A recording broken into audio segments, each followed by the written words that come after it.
Valentine's Day was supposed to be simple this year. Just dinner at home, no crowded restaurants, no overpriced meals.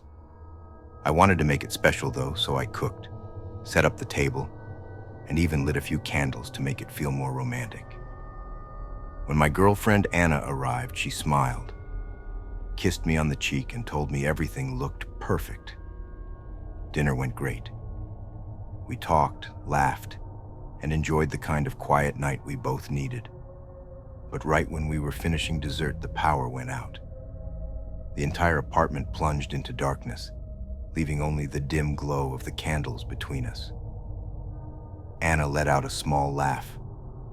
Well, that's some perfect timing. I pulled out my phone to check if it was just us, but there was no signal. I got up and walked to the window.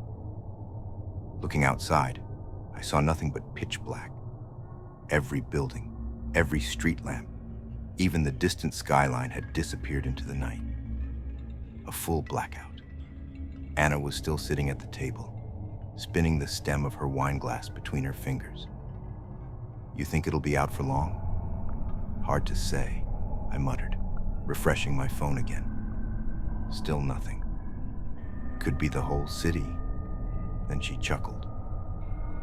"What if there's someone in the house with us?" I turned to her and raised an eyebrow. "What?" She smirked. "You know, like in those horror movies. The power goes out, the phones stop working, and when the lights come back on, bam, there's some guy just standing in the hallway watching us."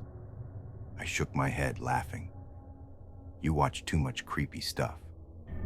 She smiled and took another sip of wine, but something about what she said stuck with me. I don't know why. It was just a joke. But for some reason, I suddenly had the urge to look around. The apartment was quiet. Too quiet. I turned my phone's flashlight on and swept it around the room, then toward the hallway leading to our bedroom. Nothing. But the joke had put me on edge now. Anna must have noticed because she laughed. "Babe, I was kidding." I chuckled too and walked behind her, resting my hands on her shoulders. Yeah, you got me." And then I looked up at the mirror behind her. The dining table was positioned in front of a large mirror, the kind that covered almost half the wall. The candlelight flickered off the glass, casting long, stretching shadows, but that's not what made my stomach drop. In the reflection, I saw Anna sitting at the table. I saw myself standing behind her, and I saw a third figure. A man, standing in the dark corner of the room, just barely outside the candlelight. I spun around so fast that my chair scraped against the floor. The flashlight beam shot into the corner, but there was nothing there. I turned back to the mirror. The reflection showed just the two of us now. Anna frowned. "What's wrong?" I didn't answer. I just grabbed my phone, turned on the flashlight again, and checked every inch of the apartment. The bathroom, the closets. The front door was still locked. The windows were shut. There was no one here but us. Eventually, I sat back down, trying to shake off the cold sweat creeping down my neck. I must have imagined it. The flickering candlelight, the shadows. It had to be some trick of the glass. But then Anna whispered, "Ethan." I looked up at her. She was staring into the mirror. Her voice was shaky when she said, "Why is there still a shadow in the corner?" I didn't look. I just blew out the candles, and we sat there in the dark, not moving, waiting, listening for something to move back.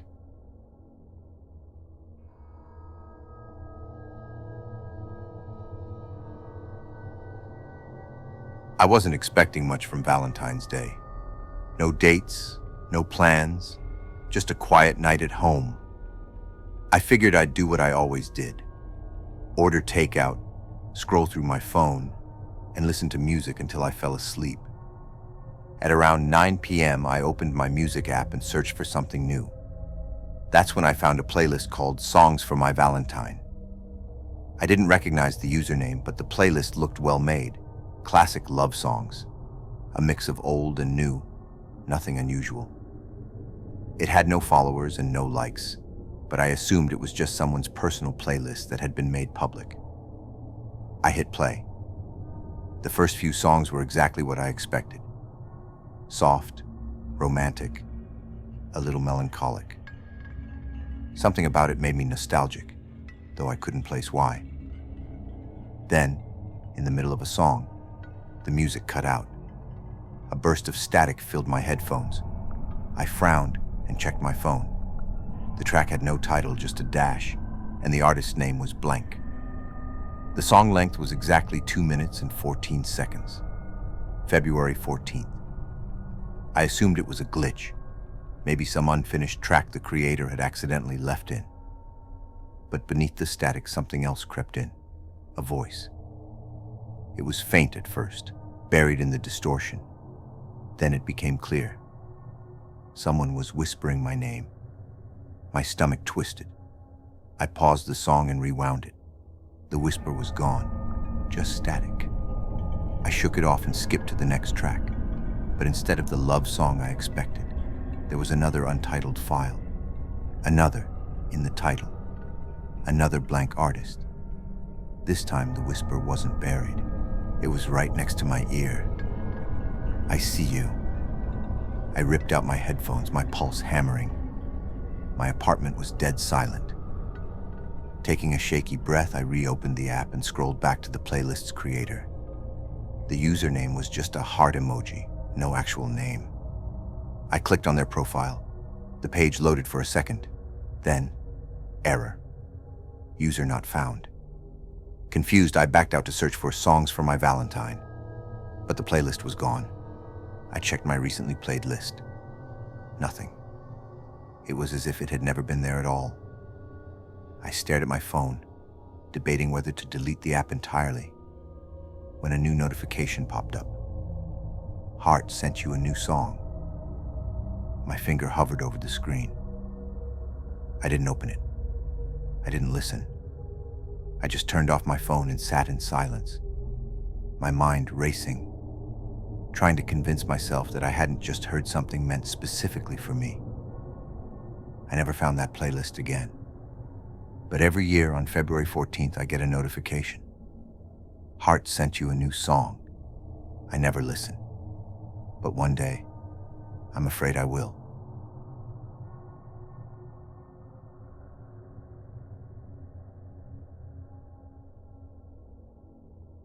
I was never the type to dwell on the past, but on the night of February 13th, I found myself thinking about high school, specifically about my old crush, Daniel.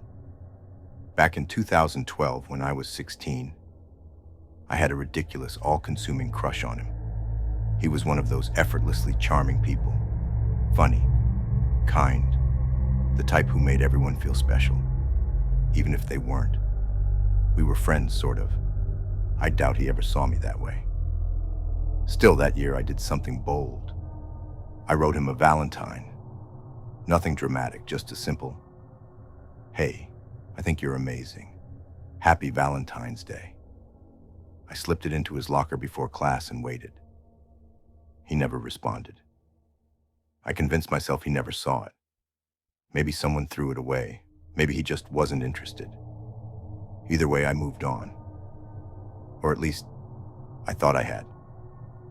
But just before midnight, on February 13th, 2025, my phone buzzed with a text from an unknown number. "Hey, I just realized I never sent you a Valentine back in 2012. Sorry about that." My stomach twisted. The number wasn't saved in my phone, but something about it made my chest tighten. I hesitated before responding. "Who is this?" The reply came almost instantly. "It's Daniel. You remember me, right?" My breath caught in my throat. I stared at the screen, fingers hovering over the keyboard. Daniel, after all these years? A strange unease curled in my gut. Maybe it was because I hadn't spoken to him in over a decade.